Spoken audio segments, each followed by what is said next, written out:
내란의 실상을 하나하나 맞춰가는 재판은 지난하지만 역사적 책무입니다. 막대한 인원과 예산 그리고 행정력이 동원돼 그 진실을 밝히는 노력을 하고 있습니다. 그런데 내란의 핵심 인물로 꼽히는 노상원 씨가 오늘 법정에서 증언을 거부하며 이런 이유를 댔습니다. 귀찮으니까. 마지막까지 최소한의 도리도 하지 않는 모습이었습니다. 그러면서도 본인 변명은 구구절절 내놨습니다. 재판에선 계엄 모의 정황이 담긴 롯데리아 CCTV가 재생됐습니다. 박병영 기자입니다. 윤석열 전 대통령과 전직 정보사령관 노상원 씨가 내란 재판에서 처음으로 마주했습니다. 법정에 출석한 노 씨는 본인 집에서 압수된 메모, 휴대전화 카카오톡 캡처본에 대해서도 증언을 거부했습니다. 부정선거 의혹을 예비역 장성들에게 교육하려 했냐고 특검이 묻자 귀찮다는 이유로 답변을 거부했습니다. 귀찮으니까 증언 거부하겠습니다. 계속되는 증언 거부의 재판부는 본인이나 가족이 형사처벌받을 우려가 있을 때에만 증언 거부가 가능하다고 꼬집었습니다. 그런 노 씨는 자신의 혐의와 관련해 변명할 땐 적극 입을 열었습니다. 김용현 전 국방부 장관이 비상계엄 전날 건넨 비아폰의 존재를 인정하면서도 애써 의미를 축소하려 합니다. 나중에 이제 전화 왔을 때 보니까 이제 수신이 되는데 내가 걸려고 해보니까 안 되더라고요. 뭐 조직도 같은 것도 안 나오고. 법정에선 노 씨가 김용군 전 정보사 대령에게 서류를 보여주는 장면이 담긴 롯데리아 CCTV 영상이 공개됐습니다. 특검은 비상계엄 선포 전 체포작전과 관련한 행동 지침을 알려준 것 아닌지 의심합니다. 증인이 머리에 무언가 덮어 씌우는 동작을 취하고 김용군도 손을 들어서 비슷한 동작을 보이는데요. 어떤 대화 중에 이런 동작이 나오는 것인가요? 잘 모르겠습니다. 그러면서 지난해 12월 1일 롯데리아 회동 땐 본인도 선관위에 출동하는 요원의 명단을 알지 못했다고 주장했습니다. 문상호 전 정보사령관이 노 씨에게 정보사 요원의 신상 정보를 건넨 혐의로 재판이 진행 중인 것을 의식한 겁니다. 하지만 이 과정에서 노 씨는 문상호 전 사령관과 1대1로 이야기했다. 보안 때문에 그랬다며 선관위 전산실 확보 지시는 인정했습니다. JTBC 박병현입니다. 저는 사실 요즘 이 매일매일 상당히 좀 불안합니다. 제 불안감이 너무 좀 지나친 불안감인지는 잘 모르겠습니다만 지금 이제 흘러가는 양상을 보면 윤석열, 사법부, 검찰 얘네들이 꼭 뭐 짜고 안 짜고를 떠나서 얘네들이 힘을 합쳐가지고 가령 이재명 정부의 힘이 약간이라도 떨어지면 언제든 반격을 하겠구나 하는 그 불안감이 있어요. 네. 실제로 윤석열 같은 경우는 지금 감옥에서도 계속해서 윤어게인 계속해서 선동하고 있지 않습니까? 메시지 내면서. 그리고 사법부의 준동 지금 어마어마하죠. 네. 검찰 항상 그렇죠. 그래서 굉장히 불안하거든요. 요것들을 결국은 해결을 해주는 것은 국회밖에 없어요. 맞아요. 국회고 국회에 힘을 실어주는 국민들밖에 없는 그렇습니다. 거죠. 그러니까 감기처럼 똑같아요. 정말로 뭔가 떨어질 듯 하지만 내 몸이 약해지고 관심이 멀어지고 함부로 활동하는 순간 다시 살아나거든요.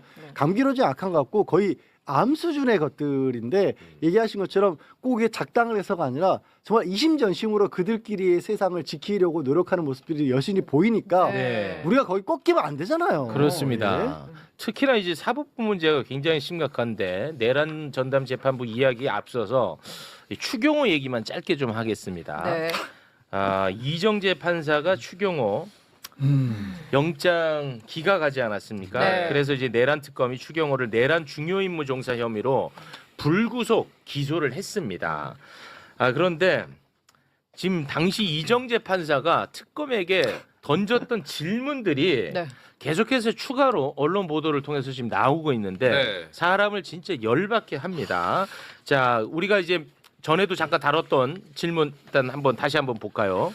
자, 영장실질심사에서 이정재 판사가 특검 쪽에 의총 장소를 바꾸는 게 국회의원의 표결 행위랑 꼭 관련이 있냐? 매우 관련 있다. 원내대표가 개별 의원 표결을 다 좌지우지할 수 있어요? 거기에 이제 원내대표 하는 역할이다 이놈아. 이런 질문을 했고요. 네. 자, 그리고 이런 질문도 던졌다고 합니다. 윤석열 전 대통령과 추경호 의원의 사전 논의가 없었다면 2분 만에 전화 통화로 내란 공모를 할 수 있느냐? 홍장원이 싹 다 잡아들여 전화 받았다는 거. 네. 1분 24초예요. 근데 추경호는 2분이야. 그리고 추경호 추경호가 이분 통화하기 바로 직전에 조지호랑 통화했다니까. 맞아요. 윤석열이 그때 뭐 했냐? 야, 정치인 싹 다 체포해. 네. 그러고 나서 바로 추경호한테 전화했다니까. 그럼 거기서 무슨 얘기를 했겠어? 거기서 전화를 받았을 때 선택을 할 수밖에 없는 거죠. 추경호 같은 경우는 전화를 안 받았으면 모를까, 받았으면 내란에 대해서, 계엄에 대해서 적극적으로 반대하는 행동으로 나서거나 아니면 찬성하는 행동으로 나서거나 둘 둘 중에 중에 하나죠. 하나밖에 선택의 여지가 없어요. 네. 무슨 거기서 자, 계엄할 때 지금 내가 언제부터 계획을 했었고 그때 당시 누구누구 가담하기로 했었고 지금 국회 해제할 때 지금 정족수가 뭐 과반수가 이상이 3분의 2 이상이 필요하니까 몇 명이 있는데 이런 얘기를 할 필요가 없잖아요. 그렇습니다. 전화 받는 순간 그 사람이 윤석열이면 아, 나에게 앞으로 윤석열이 계엄을 성공할 경우에 대비해서 윤석열 눈에 잘 보여야 되는 거냐, 아니면 내 목숨을 걸고라도 이걸 막아야 되느냐, 어느 쪽을 추경호 선택해요? 그렇습니다. 조지호- 그리고 잠깐만요. 예, 예. 예, 그리고 이번에 또 나온 추가로 알려진 것까지만 확인하고 네, 네, 가겠습니다. 저는 이게 제일 어이가 없었습니다. 와, 이게 진짜 네. 어이없더라고. 윤석열 전 대통령이랑 추경호 원내대표가 사전에 모의한 거 본 사람이나 목격자 증언이 있어요? 이거를 아니 증언자가 있겠어? 저는 이게 와. 제일 어이가 없더라고. 그러니까 사전 모의를 했더라도 몰래 하는 건데 네. 그걸 다 떠나서 법리적으로요. 중요 임무 종사 혐의를 받고 있잖아요. 네. 중요 임무 종사 혐의를 받는 사람이 사전에 내란 수개하고 공모를 해야만 중요 임무 종사 혐의가 적용되는 게 아니잖아. 아니에요. 그거 저건 아무 의미 없는, 법리적으로 의미 없는 질문이야. 그러니까 법리까지도 아니고요. 법의 구성 요건에도 없고요. 아. 이거 형법 교과서의 초기에 앞부분에 이런 게 나와요. 만약에 내가 곽수산 씨가 도둑질하려는 걸 알고 집에서 문을 열어줬어요. 근데 곽수산 씨는 제가 문을 열어줬다는 걸 몰라요. 네. 그러면 저는 나쁜 짓을 한 걸까요? 아닐까요? 이건 저는 역시 곽수산 씨가 설령 도둑이 그 사실을 몰랐더라도 너는 도둑을 도운 거야, 공부한 거야 라고 인정을 합니다. 그게 법리예요. 네. 이게 둘이 안 짰더라도 그건 이 내란 중요하면 할 수 있어요. 네. 그러니까 제가 드리고 싶은 말씀이 이거예요. 윤석열이 조지호나 이렇게 쭉 전화해서 무슨 얘기 했느냐. 내가 포고령인데 이제 그 들어간 사람 다 잡아라. 포고령 위반이야. 라는 취지의 얘기를 했다고요. 네, 조지호에게. 예, 포고령 위반이다. 네. 포고령에 국회 및 정당 활동이 전부 다 금지한다가 포고령 1호잖아요. 네. 따라서 국회에 들어가는 사람들 다 포고령 위반이니까 잡아들여라. 네. 라고 얘기를 했어요. 그러면은 그 추경호 의원한테 무슨 얘기했을까요? 포고령 위반이니 들어가면 안 되니네. 라는 얘기를 하는 게 논리적으로 맞아요. 그렇지. 그게 맞잖아요. 네. 그냥 거기서 무슨 뭐 평상시에 뭐 하던 얘기 뭐 내가 늦게 연락해서 미안해. 미리 얘기 안 해줘서 미안해. 자, 그러면은 국회의원으로서 판단을 해줘요. 원내대표로서. 지금 이 포고령이 정당 활동, 국회 활동을 금지한 포고령은 위헌이야. 그러면 잡혀 들어갈지도 모르니까 내가 안 들어가는 게 맞아? 아니야. 헌법에 맞춰서 국회의원으로 들어가는 게 맞아. 어느 판단을 해야 돼요?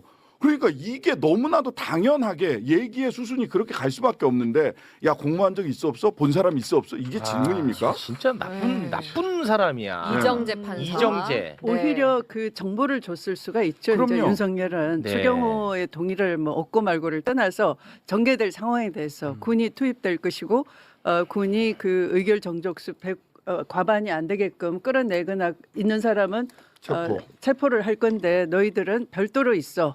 그러니까 예결위 회의 장소로 가라거나 또 이제 당사로 옮기라거나 그렇습니다. 하는 것이죠. 네. 그래서 이것은 말씀하신 그런 범행을 인지하고 해제를 방해하고 하는 그렇습니다. 행위가 있었다고 보는 것이 합리적 추정이에요. 매우 합리적이죠. 우리 추미애 의원도 판사 출신이야, 이정재야. 이러다 보니까 이제 내란 전담 재판부 이야기가 안 나올 도리가 없습니다. 그렇죠. 안 나올 맞아요. 도리가 없어요. 네. 이러다 보니까 너무 어처구니 없는 일들이, 그러니까 자꾸만 어처구니 없는 일이 일어날까봐 내란 전담 재판부 얘기를 한다고 하는데 일어났으니까 내란 전담 재판부 얘기를 하는 거거든. 한두 개가 아닐 것 한두 같아요. 개가 아니잖아. 그럼요. 그래서 이제 내란 전담 재판부 설치 필요성이 강조가 되고 있습니다. 네. 그런데 법사위를 통과했어요. 근데 이제 문제는 조희대, 천대엽이가 대놓고 지금 반발을 하고 있거든요. 5일 전국 법원장 회의를 열었는데 거기에서도 조희대가 또 한마디를 했습니다. 조희대 요새 말 잘하더라. 아주. 계엄 다음 날은 한마디 못 하더니 요새 아주 뭐 공기반 소리반으로 그냥. 말 잘해 요새. 자, 함께 보고 오겠습니다. 제도가 그릇된 방향으로 개편된다면 그 결과는 우리 국민에게 직접적이며 되돌리기 어려운 피해를 초래할 수도 있습니다. 크리넥스 화장지라 안심하는 이유?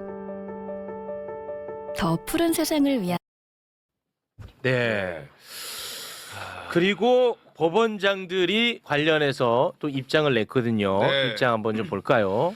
신설 법안이 재판의 중립성과 국민의 사법부에 대한 신뢰를 훼손하고 종국적으로 공정한 재판을 받을 권리를 본질적으로 침해해 위헌성이 크다.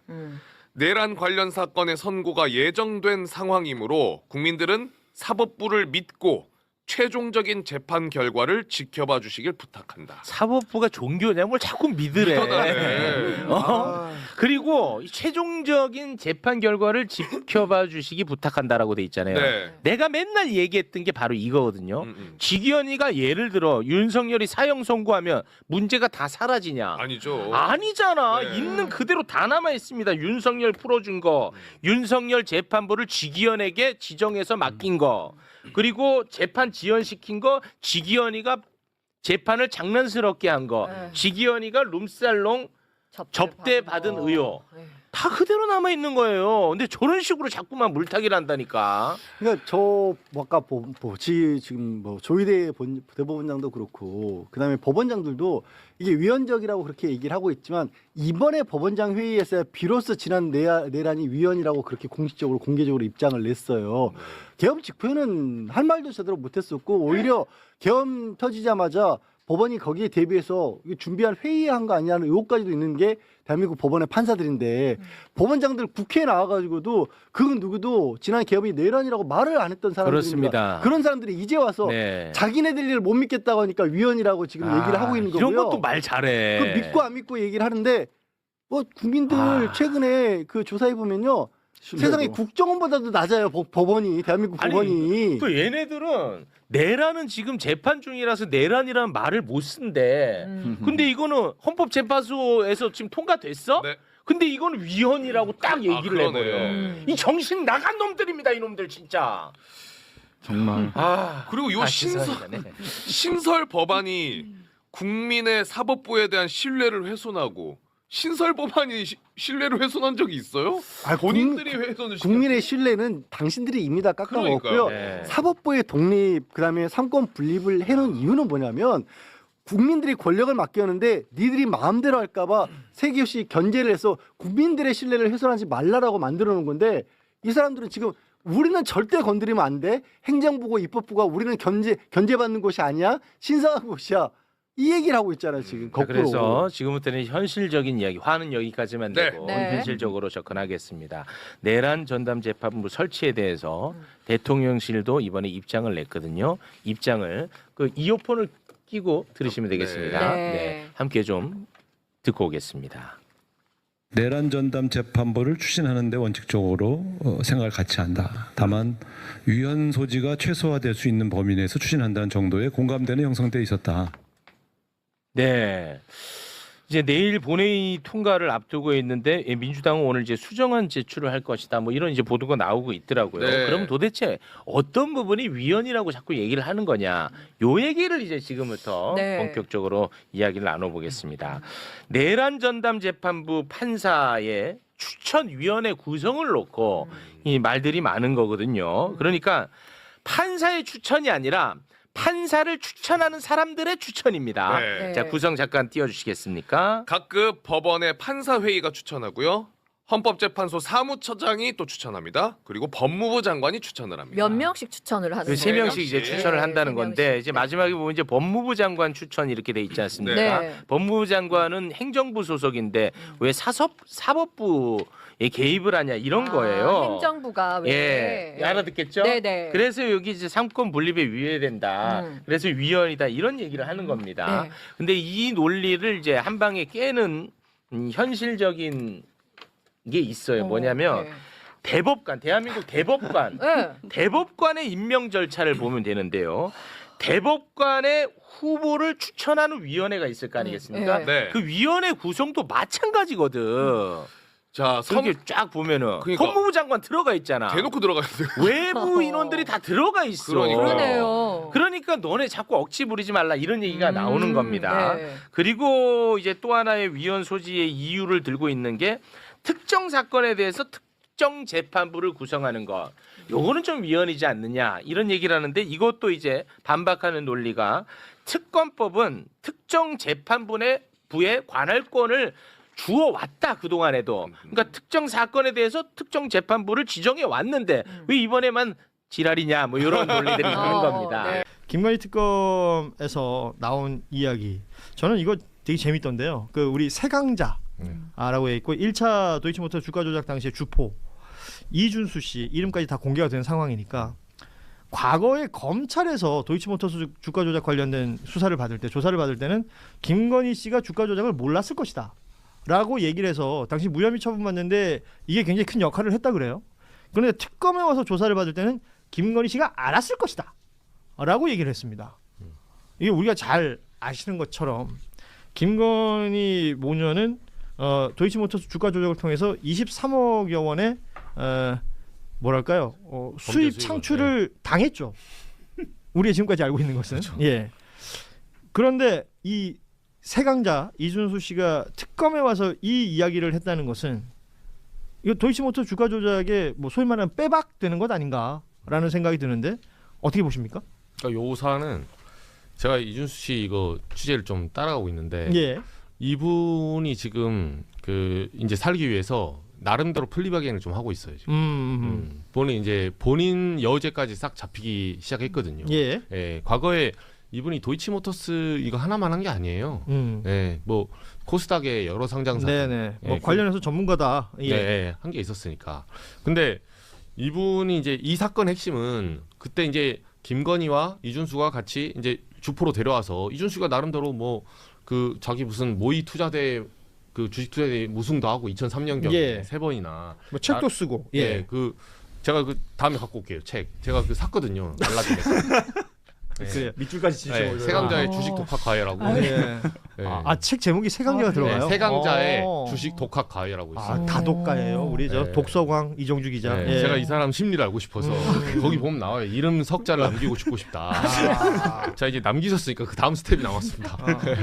근데 뭐 알아서 하면 되는데 오늘 아침에 오늘 방송 보니까 그 김건희 씨가 이제 자기 전화기에 이제 연락처에 저장하잖아요. 네. 남편은 윤석열이라고 저장이 됐다고 합니다. 그런데 뭐 다른 사람들은 뭐 누구 이름 이렇게 적혀 있거나 아니면 뭐 호칭 그 최은순 자신의 엄마는 최은순 회장이라고 저장이 돼 있다고 해요.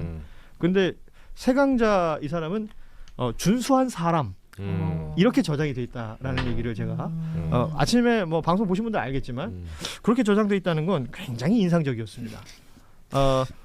만만치 않죠. 그러니까 가장 가까운 분을 뭐라고 저장해놨습니까? 가장 가까운 사람요? 가장 가까운 사람 와이프 같은데.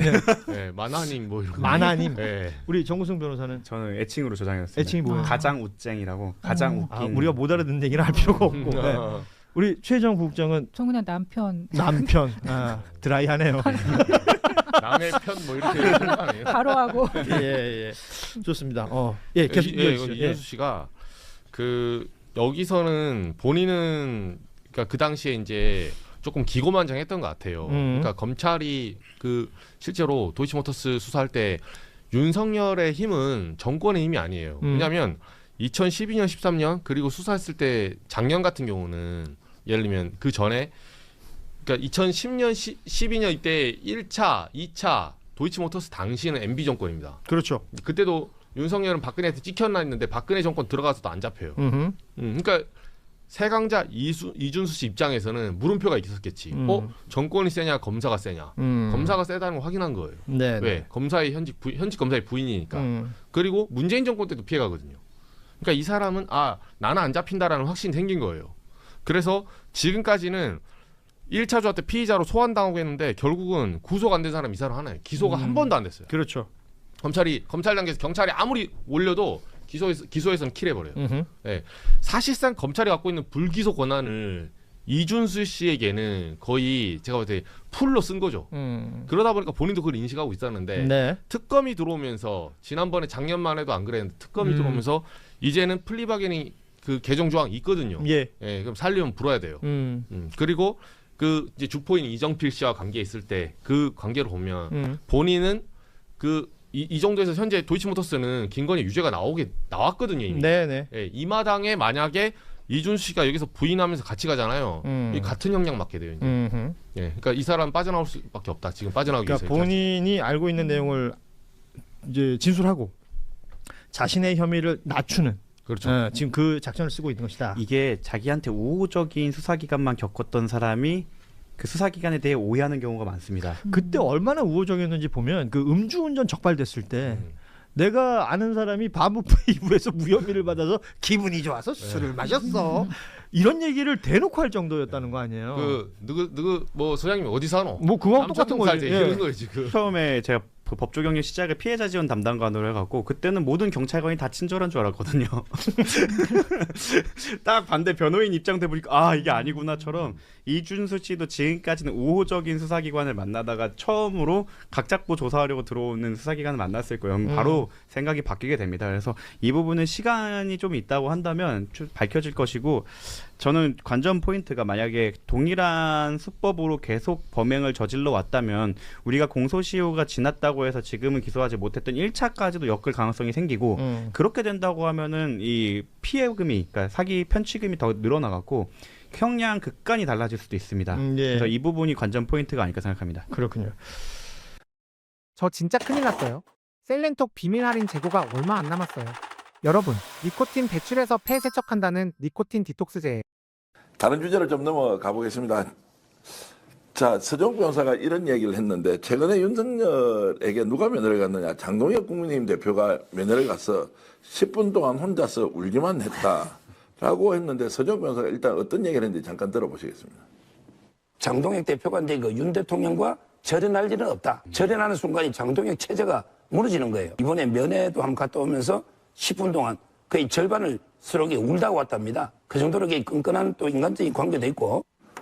아이고 서정 변호사 저도 뭐 잘 알고 한 번씩 전화 와서 통화도 하기도 하는데 두 사람이 얼마나 이게 나이가 한 사람은 50대 후반 또 한 사람은 60대 중반인데 5분 동안 서로 계속 울기만 했다라고 하는 그 의미를 어떻게 받아요? 근데 이제 뭐 두 사람이 인간적인 접점 자체가 없잖아요. 그리고 뭐 장동혁 대표가 과거에 친윤도 아니었잖아요. 친한계라서 윤석열 전 대통령에게는 눈에 가시 같은 존재였고 심지어 12.3 계엄 때 계엄 해제 결의안에 찬성한 국민의힘의 18명 중에 장동혁 대표가 있어요. 근데 무슨 뭐 인간적인 정리가 있어요. 지금 제가 봤을 땐 둘 다 이해관계가 맞아서 민주당 그리고 국민을 상대로 한 체제전쟁을 하면서 동맹을 맺었다 뿐이지 저 뭐 울었다 그다음에 서로 뭐 인간적인 정리가 저는 그건 사실이 아니라고 생각합니다. 그 장동혁 대표가 당내 기반이 되게 취약했다고 그러지 않습니까? 그래서 그 당대표에 당선되고 난 다음에도 저 사람은 언제 쫓겨날지 모르겠다는 얘기가 되게 파다했었다고 그러잖아요. 근데 이런 장동혁 대표가 선택할 수 있는 건 사실 윤석열밖에 없었어요. 그래서 지금 이렇게 윤석열 사실 이용하고 있다라고 볼 수 있는데 저는 이게 일종의 유훈 통치랑 비슷하다는 생각이 들어요. 이게 일종의 뭐 교도소 통치라고 해야 되는지 구치소 통치라고 해야 될지 모르겠으나 지금 장동혁이라는 사람은 현재 윤석열을 이용해서 자신의 취약한 정치적 기반을 만회하고 있다. 뭐 이게 뭐 가장 정확한 표현이 아닐까 싶네요. 근데 인간적인 정리는 윤한홍 의원이 윤석열 근데 나는 진짜 윤한홍 의원이 똥 묻은 개가 뭐 겨 묻은 개 나무랄 게 있냐 이러면서 윤석열과 절연해야 된다 이렇게 얘기하는 걸 보면서 상당히 제가 좀 정신적 충격을 받았습니다. 야, 이 짜들은 진짜 다른 사람이 다 돌을 던져도 윤한홍은 그러면 안 되는 거 아닙니까? 그러면 안 되는데 진짜. 같이 감옥 가야 되는 거 아니에요? 그 전화 썼다고 자랑하고 그랬던 사람 아니에요? 전화 왔다고. 윤한홍 지금 어디 출마하려고 준비하는지 아세요? 또 출마를 정계 은퇴가 아니고요? 윤한홍 경남도지사 지금 출마하고 도전지. 맞아. 야, 아니 지금 영남 쪽에 관심 너무 없는 거 아니에요? 지금 대구 경북에 대구에 김부겸 의원 출마할지 말지 고민하고 홍일학 의원 출마 선언하고 있고 이런 거 알고 계시죠? 아, 그건 알고 있죠. 그러면 경남 쪽에는 어쨌든 김경수 지사가 잘 나가는데 거기에 박완수 지금 현 지사만 있는 게 아니라 윤한홍 생각이 있다라는 말씀 제가 여러분께 처음 드릴 수도 있습니다. 본인은 경남지사 하고 싶죠. 할 수 있을지 없을지 모르는데 어쨌든 이제 저런 식으로 해서 윤석열과 단절하고 절연하는 분위기가 지방선거까지 이어질 수 있다 이렇게 볼 수 있겠죠. 그런데 오늘 육선 의원입니다. 대구에서 주호영 의원이 주호영 의원이 대구에 있는 언론인들 모임에 나와서 윤석열과 관련된 얘기를 했는데 저희들이 싱크는 지금 준비를 못했는데 제가 방송에서 나오는 소리를 직접 한번 들려드리겠습니다. 여러분 주호영 의원 육선 의원이고 지금 현재 대구시장 출마를 준비하고 있습니다. 상태로 정치해온 일. 지금 보면 2,000명을 산정하는 결과 자체가 얼마나 주먹구구식이었는지 나오고 그 다음에 시비에 있는 대사를 임명해서 런 누구라고 말 붙인 이런 것들. 계엄에 대해서도 왜 했는지 알 수도 없고 요건에도 안 맞는 계엄을 했으니 탄핵당할 이유로 충분하다면서 비상식적 계엄 선포의 동기로는 한동훈 당시 대표의 김건희 특검 찬성을 우려했기 때문 아니었겠냐고 분석했습니다. 계엄은 군사상의 필요가 있어서 해야 하는데 군사상의 필요가 있는 것도 아니고 김건희 여사 특검을 막으려고 했던 것이 아닌가 짐작만 할 뿐입니다. 주 의원은 상황이 이런데도 자, 이렇게 이제 조영 의원이 대구에서 언론인들 모임에서 이렇게 공개적으로 윤석열에 대해서 이제 저격을 했습니다. 탄핵을 충분히 받을 수밖에 없는 상황이었다라고 했죠. 대구 국회의원 중에서 이렇게 얘기한 사람 처음인 것 같습니다. 저는 조영 부의장이 영남 그리고 보수를 대표하는 정치인이라고 생각해요. 네. 그리고 원내대표 시절에도 본인이 드러내놓고 말은 안 했다 뿐이지 윤석열 전 대통령과 굉장히 대립했고 민주당하고도 대화하려고 굉장히 노력한 정치인이라고 생각합니다. 그래서 저도 좀 인정하는 부분이 있어요. 그런데 윤석열이 계엄 저지르고 불법 쪽으로 그렇게 내란 저질렀을 때는 왜 이런 방구가 없었는지 정말 보수의 적자라고 생각하고 그 정도 커리어를 쌓은 사람이면 정말 그 12.3 밤에 용기 있게 얘기했어야 되는 거 아니겠습니까? 이분이 불법 계엄에 관련해서 계엄 해제 결의안에 대해서 찬성했는지 참여했는지 제가 그건 안 찾아봤어요. 그런데 저는 찬성 안 했을 거라고 생각하고요. 지금 와가지고 육선에 원내대표에 국회 부의장도 하고 또 대구시장도 하겠다고 나와가지고 윤석열을 부정하는 모습이 그냥 제 눈에는 노욕으로 보이고 우리나라 정치 발전을 위해서 본인도 윤석열 내란에 책임이 있는 거 아닙니까? 크게 보면 정계 은퇴하셨으면 좋겠습니다. 자, 저 영상은 어디서 나왔냐면 아시아포럼 21이라고 있습니다. 대구에는 중견 언론인 모임이 있는데 그곳에서 이제 정치인들이 가서 보통 이제 이런저런 발언을 많이 하는 곳인데 거기에서 이제 조영 의원이 작심 발언을 했고요. 이제 그 내용은 윤석열과 절연한다는 영남권 다선 중진으로서 최초 이제 발언을 한 것이다. 그리고 제가 조영 의원과 윤석열을 최초에 소개시켜줬던 분이 누군지를 압니다. 그래서 원래 두 사람의 관계가 뭔지를 물어봤습니다. 처음부터 조영 의원은 윤석열을 안 좋아했대요. 스타일이 안 좋아할 스타일이에요. 판사 출신이잖아요. 네. 조영 의원은. 우리 당 의원들 중에 꽤 주호영 의원과 사적으로 교류가 있는 의원들이 있어요. 그 의원들 얘기 들어보면 주호영 의원에 대해서 그래도 좀 신사적이다, 괜찮다라는 의견을 좀 많이 줬잖아요. 근데 지금 확인해 보니까 개업날 안 들어왔구만요, 국회에. 반대, 거의 반대까지는 아니지만, 그러다가 갑자기 이렇게 발언하시길래 이제 제정신이 좀 돌아오셨나 아니면은 좀 원래 합리적인 품성으로 오셨나 했더니 또 대구시장을 또 고민하신다고 들으니까. 아니, 구체적으로 지금 대구시장 출마하려고 대구 국회의원들을 다수 만나고 또 조영 의원이 현실적으로 대안이다. 심지어는 방송에서 처음 말씀드리면 이런 이야기도 있습니다. 조영 의원이 수성갑의 지역구 국회의원이에요. 여기는 과거에 조영 의원과 누가 붙었습니까? 김부겸 의원 간에 이제 한번 경쟁이 있었고 김부겸 의원이 한번 이겼죠. 자, 그때 조영 의원이 수성을 지역구였고 수성갑으로 다시 옮기고 이렇게 했는데 어쨌든 수성구 국회의원인데 이번에 보니 대구시장으로 출마하면 그 자리에 누가 올 것이냐라고 하는 이런저런 이야기가 있습니다. 누구겠습니까? 시청자 여러분께 제가 퀴즈로 드리겠습니다. 썰입니다. 바로 이진숙입니다. 대구에서 여론조사를 하니까 시장 후보 중에서 제일 많이 나왔다. 영남일보에서 여론조사를 했거든요. 누가 1등 했습니까? 이진숙 전 방통위원장이 1등을 했지 않습니까? 그래서 대구에는 소문이 조영 육선 의원이 대구시장으로 나오면 그 자리에 이진숙을 국회의원 보궐선거 자리로 주면 그러면 서로 어느 정도 타협점이 생기지 않겠느냐. 그걸 타협이라고 안 하고 보통 야비라고 하지 않아요? 나눠먹기라고. 자, 이진숙은 나올 수도 있고 뭐 당에서 컷오프가 될 수도 있고 뭐 여러 가지 이제 상황이 있는데 자, 그런 이제 뭐 정치적 구도가 있다는 것이고 지금 조영 의원의 저런 발언은 결국 이제 장동혁 대표 체제 윤의계인과 관련돼서 반기를 드는 사람들이 나오고 있다. 심지어 친윤의 원조인 윤한홍 의원까지 그렇게 이제 나가고 있으니까 과연 다음 지방선거를 장동혁 체제로 치를 것이냐 아니냐라는 부분에 대한 이야기를 질문을 드리기로 하고 김재호 대변인은 더 중요한 방송이 지금 어디 있습니까? 연합입니까? YTN입니까? 연합입니다. 연합이죠. 제가 조금 전에 조영 의원 인용했던 것은 MBC에서 보도했던 내용을 잠깐 뉴스로 들려드렸으니까 인용은 MBC라고 밝히겠습니다. 대구 MBC가 제일 먼저 보도를 했고 서울 MBC에서도 보도하고 있는 내용을 잠깐 들었고요. 자, 그러면은 스픽스보다 더 열심히 연합에서 하실 겁니까? 스픽스를 제일 열심히 하고 있죠. 스픽스에서 했던 발언을 그대로 연합 가서 알겠습니다. 못 드린 분께 이제 드리기로 하고 지금 이제 장동혁 체제로 과연 이제 지방선거까지 갈 수 있는지 없는지에 대한 이야기를 집중적으로 좀 해보겠습니다. 어떻게 보십니까?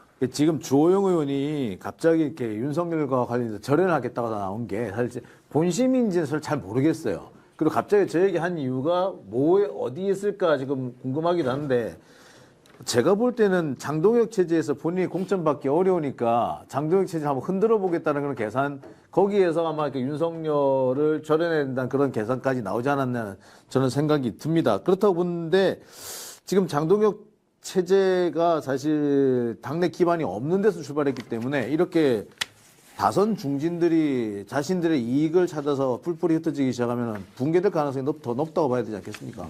정모의 진술에 따르면 정모대령의 진술에 따르면 증인은 2024년 11월 17일 오후경 정모대령에게 준비가 됐냐, 준비했냐면서 준비 상황을 확인하였고 부정선거와 관련된 놈들은 다 잡아서 족치면 부정선거 사실이 확인될 것이다.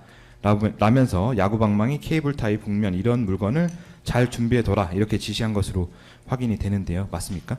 증언 거부합니다. 증인은 정모대령에게 준비하라고 한 물품이 준비되지 않아 질책을 한 것으로 확인되는데 맞습니까? 증언 거부합니다. 문상호 사령관의 진술에 따르면 증인은 11월 17일 오후경 롯데리아에서 위협하면 다 이야기할 거야 라고 말한 것으로 확인되는데요. 정모대령이 준비할 야구방망이 등의 물품을 위협용으로 사용할 생각이었나요? 증언 거부합니다. 삼관 여기서 위협하면 다 이야기할 거야. 여기서 무슨 이야기를 한다는 의미로 말씀을 하신 건가요? 이 베개, 저 베개 다 써봐도 목과 어깨 축지가 계속해서 불편하신 분들이 정말 많으신데요. 정형외과 전문의 제가 위협하면 뭐라고요? 위협하면 다 이야기할 거야. 위협하면 다 얘기하나요 원래? 증언 거부합니다.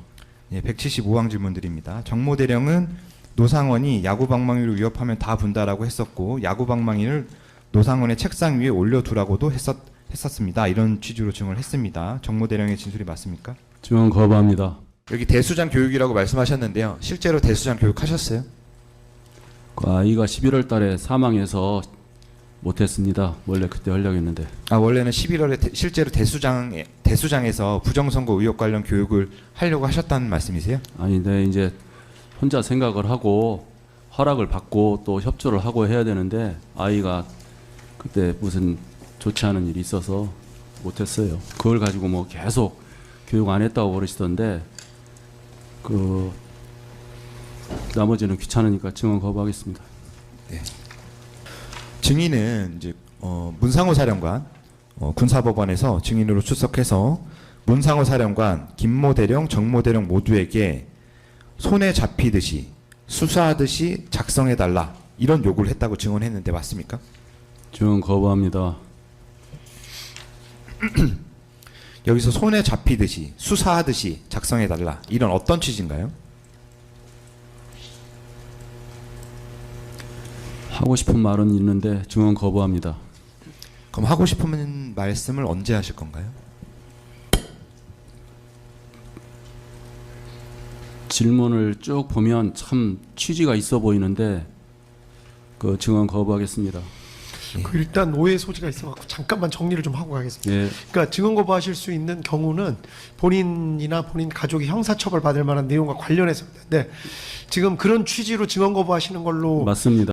말씀하기가 싫어서 뭐 증언 거부한다. 그건 안 됩니다. 예. 이제 무슨 말씀이신지 알겠죠? 그런 취지로 증언 거부하는 것은 아니고 예. 재판장님 말씀대로 제 재판에 영향을 미칠 수 있기 때문에 증언 거부하는 것이 맞습니다. 예, 그러니까 제가 그런 아까 취지라고 듣고 있습니다. 하기 싫어서라는 그런 표현은 그런 취지는 아닙니다. 예, 알겠습니다. 예.